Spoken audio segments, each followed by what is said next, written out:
Oskonak Underground City adalah sebuah kota di bawah tanah di Turki. Ini sungguh suatu hal yang mencengangkan. Ditemukan pada tahun 1972 oleh seorang petani lokal yang bernama Lalir Acal. Kemudian dia penasaran oleh karena kelebihan air tanahnya kemana mengalir. Dia temukan sebuah kota di bawah tanah yang dapat menampung 60.000 orang. Dibangun pada sekitar tahun 600 ataupun 700-an. Apa gunanya? Untuk berlindung dari musuh. Saudara, konflik antara umat beragama adalah salah satu hal yang paling menakutkan.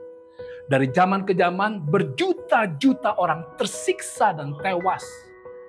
Dan di akhir zaman, setan akan adakan suatu serangan besar kepada mereka yang setia menyembah Allah Pencipta.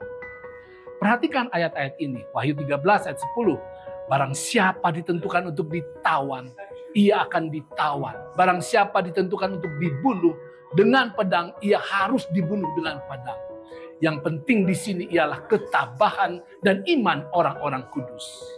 Ayat 15. Dan kepadanya diberikan kuasa untuk memberikan nyawa kepada patung binatang itu. Sehingga patung binatang itu berbicara juga dan bertindak begitu rupa. Sehingga semua orang yang tidak menyembah patung itu, binatang itu dibunuh. Saudara, setan akan paksakan penyembahan patung, penyembahan berhala, penyembahan manusia, penyembahan setan. Ayat 17. Dan tidak seorang pun yang dapat membeli atau menjual selain daripada mereka yang memakai tanda itu, yaitu nama binatang itu atau bilangan namanya. Nah, ketika setan menyerang, kemanakah umat Tuhan harus bersembunyi? Haruskah umat Tuhan menyerah? Apakah ada tempat yang aman? Perhatikan tempat yang aman ini. Dan aku melihat sesungguhnya anak domba berdiri di Bukit Sion dan bersama-sama dengan dia 144.000 orang. Dan di dahi mereka tertulis namanya dan nama Bapanya. Saudara, anak domba Allah adalah lambang Yesus. Bukit Sion adalah lambang gereja yang berpegang pada kebenaran Alkitab. 144.000 adalah lambang umat Tuhan yang beriman kepada Yesus senantiasa. Ketika setan menyerang, umat Tuhan tidak akan goyah. Mereka sudah memiliki pengharapan pasti bahwa setan sudah kalah. Dan Yesus akan selesaikan tugas keimamatannya di sorga.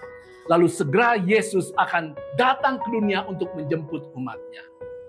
Lalu Alkitab katakan, pada waktu itu juga akan muncul Mikael, pemimpin besar itu yang akan mendampingi anak-anak bangsa.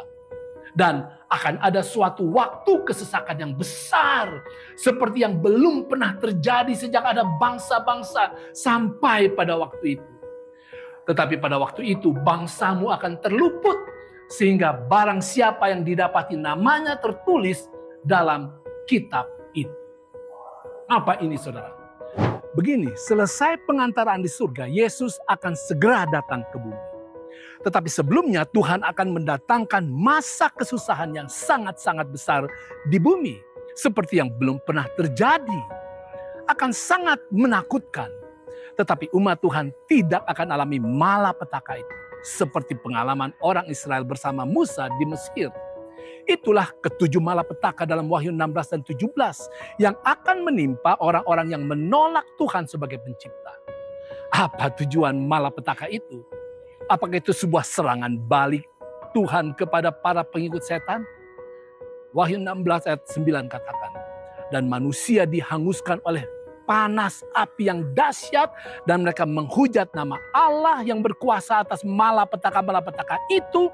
Dan mereka tidak bertobat untuk memuliakan Dia. Jelas tujuan Tuhan melalui 7 malapetaka itu adalah untuk membuktikan kepada seluruh semesta bahwa mereka yang akan dibinasakan dalam api adalah orang-orang yang sepenuhnya menolak Tuhan. Mereka tidak tersentuh oleh pengorbanan dan kasih Yesus. Mereka telah menolak Tuhan Allah sebagai the underground city atau tempat perlindungan mereka dan sebagai Allah pencipta mereka. Saudara, di Kapadokia ditemukan 200 kota di bawah tanah. Dari zaman ke zaman, banyak orang yang mencari perlindungan, bersembunyi dari serangan musuh. Saudara, berbagai serangan kesusahan mungkin menimpa Anda, kita. Setialah kepada Tuhan, berlindunglah, bersembunyilah hanya pada Yesus. Dialah kota di bawah tanah, di underground city kita. Tuhan Allah pasti akan menyelamatkan kita untuk kehidupan yang kekal. Itu keren.